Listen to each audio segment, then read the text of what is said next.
हम बात करेंगे कि एआई एजेंट्स को किस तरीके से बना सकते हैं एंड उनका क्या यूज़ है। सो एआई एजेंट्स का बेसिकली जो यूज़ है आपके डेली लाइफ में, that is for when you are actually working with some kind of data, जो कि आप एलएलएम रिस्पॉन्सेज के थ्रू टैकल करना चाहते हैं। ये एक बहुत ही बेसिक सिनेरियो है और मैं कहूँगा बहुत ही बेसिक वे है how you can interact with AI agents. And okay, let's see the code now. तो ये बहुत ही बेसिक एलएलएम इंटरैक्शन है जो कि हम अपने कोड के थ्रू कर रहे हैं बाय यूजिंग ऑटोजन। तो इसके लिए दो प्री रिक्विजिट्स हैं। एक तो ये है कि आपको जो पाई ऑटोजन है ये खुद से इंस्टॉल करना पड़ेगा। You can easily do it by using pip install py autogen and उससे आप ये ऑटोजन की लाइब्रेरी को एक्सेस कर सकते हो। And this is free to use, anybody can use it, so I suppose ये easily installable है। And the second thing जो important है in this particular scenario is कि अगर आपको GPT use करना है then उसके लिए आपको उसकी API की सी ज़रूरत होगी। I have already purchased the API keys, मैंने उसको खरीदा हुआ है and that's why वो मैंने अपने environment variable डाला हुआ है और मैं यहाँ पे यूज़ कर रहा हूँ। तो एलएलएम कॉन्फ़िग का यहाँ पे बेसिकली मतलब यही है कि मैं यहाँ पे अपना मॉडल डिफाइन कर रहा हूँ कि मैं कौन सा मॉडल यूज़ करूँगा। मेरे केस में GPT-4o है एंड मैं एपीआई की पास करूँगा सो दैट जो मेरा ऑटोजन इंटरनली एलएलएम से बात करने के लिए जो चीज़ें यूज़ कर रहा है उसमें इंपॉर्टेंट चीज़ एलएलएम कॉन्फ़िग है कि हाँ भाई कौन से मॉडल को हमें यूज़ करना है एंड क्या उसकी एपीआई की है, मतलब मैंने पैसे दिए हुए हैं कि नहीं दिए हुए। एनीवेज, तो मैं फर्स्ट लाइन से शुरू करता हूँ। हमने ओएस को इम्पोर्ट किया है एंड देन हमारे पास हमने लोड डॉट ई किया है। इस लाइन ये लोड डॉट ई सिर्फ एनवायरनमेंट वेरिएबल्स को लोड करने के लिए है। मेरे पास एक फाइल है एनवायरनमेंट वेरिएबल्स की एंड उससे मैं अपने एनवायरनमेंट वेरिएबल को लोड कर रहा हूँ। मेरे केस में वो ओपन एआई की एपीआई की है जो कि मैंने पे करके अपने पास ली हुई है। एंड सो यहाँ पे मैं एलएलएम कॉन्फ़िग मैंने एक डिक्शनरी बनाई है जिसके अंदर मैंने अपने मॉडल और अपनी एपीआई की को दिया हुआ है। तो ये ऑटोजन के अंदर कन्वर्सेबल एजेंट होता है, राइट? तो ये एक तरीके का एजेंट होता है कन्वर्सेशन वगैरह परफॉर्म करने के लिए।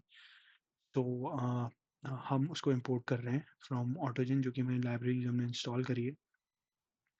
एंड कन्वर्सेबल एजेंट के अंदर हम उसका नेम दे रहे हैं कि हाँ भाई एजेंट का क्या नेम होगा। तो हमारे एजेंट का नेम चैटबॉट होगा। उसमें हम एलएलएम कॉन्फ़िग भी दे रहे हैं। एलएलएम कॉन्फ़िग जो है वो ये वाला वेरिएबल है जो हमने वैल्यू प्रोवाइड करी है कि हाँ भाई कौन सा एलएलएम है।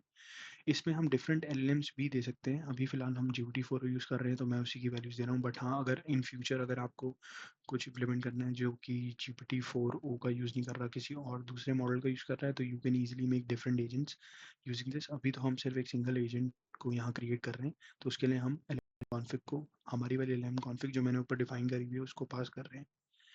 एंड इन दिस केस जो हमारा ह्यूमन आउटपुट है that is set to never. इसका हम सिंपल प्लेन मतलब ये है कि ये जो बॉट होगा ये अनोनिमसली चलेगा। इसको किसी भी तरीके के ह्यूमन इनपुट की ज़रूरत नहीं होगी कभी भी। सो दैट्स वाई हमने इसको यहाँ पे मार्क किया हुआ है। एंड सो अब एजेंट को इनिशिएट करने के लिए हमें क्या यूज़ करना पड़ेगा। तो एजेंट को जब हमें इनिशिएट करना है तो उसके लिए हमें यूज़ करना पड़ेगा एजेंट डॉट जनरेट रिप्लाई। मतलब ये है कि ये जो मैंने ऑब्जेक्ट बनाया है कन्वर्सेशनल एजेंट का, राइट, इसको मुझे जनरेट रिप्लाई जो मेथड है उसको कॉल करना है एंड उसके अंदर जो मैं वैल्यूज़ दूंगा हमेशा एक कंटेंट और एक रोल जो होता है वो पास होता है मैसेजेस के अंदर।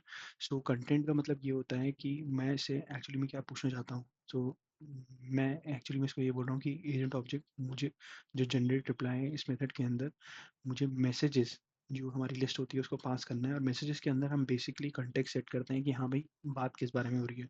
तो in this case we are gonna make it like how to make a cake and role as a user. And जब हम एजेंट का रिप्लाई प्रिंट करते हैं तो हम कंसोल में नीचे रिजल्ट में देख सकते हैं कि हमें making a cake involves few basic steps. Here is a simple recipe for classic cake, right. और हमें डिफरेंट डिफरेंट इंस्ट्रक्शन सेट्स और ये सब चीज़ें मिल चुकी हैं जो कि हमें डिफाइन कर रही हैं कि हाँ भाई क्या क्या चीज़ें रिक्वायर्ड हैं, किस टेम्परेचर में क्या हम प्रीहीट करना है, ओवन वगैरह। मतलब पूरा गणित यहाँ पे हमें पता चल चुका है। तो इस चीज़ का बेसिक फंडा ये है कि मेरे पास एक लाइब्रेरी है ऑटोजन जो कि मुझे हेल्प करती है डिफरेंट एजेंट्स बनाने में। अभी फ़िलहाल हम एक कन्वर्सेबल एजेंट बना रहे हैं, राइट। उस एजेंट के अंदर डिफरेंट डिफरेंट प्रॉपर्टीज़ दे रहे हैं हम। मेन इंपॉर्टेंट प्रॉपर्टीज़ हैं उसका क्या नेम है, उसके एलएलएम कॉन्फ़िग क्या है, मतलब वो इनहेरेंटली कौन से एलएलएम को यूज़ कर रहा है। In this case we are using ChatGPT GPT-4o and human input हम कभी नहीं मांग रहे उससे, और हम एक फंक्शन का यूज़ कर रहे हैं जिससे कि हम एजेंट को इनिशिएट कर सकते हैं कि हाँ भाई, हाँ we want to ask about how to make a cake, and then उसका हमें रिप्लाई आ रहा है, राइट। तो ये हमारी एक बेसिक अप्रोच थी कि हाँ, किस तरीके से हम एक कन्वर्सेशन एजेंट को एक्चुअली में स्टार्ट कर पाएँ।